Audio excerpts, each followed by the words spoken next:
Hello everyone, in this video I'm going to show you how to make a bar chart in Google Sheets. So in order to do this, we're going to create a set of data. So now we have a data set.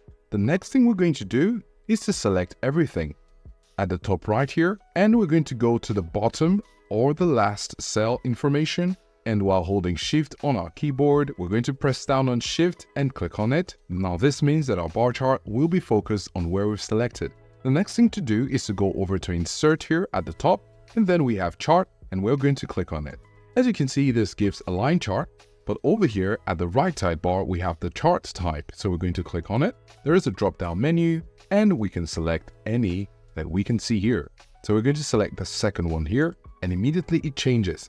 Now you can see it obscures the data set, so we're going to have to shrink this up a little bit and move it around to make it more presentable. Now, after this is created, we can go ahead and change the units to see how it responds to the chart.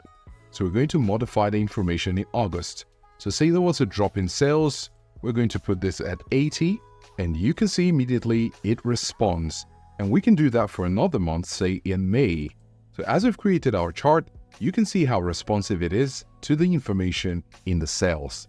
If you found this video useful, please show your support with a like. Your feedback is invaluable to us, so feel free to share your thoughts and suggestions in the comments section below.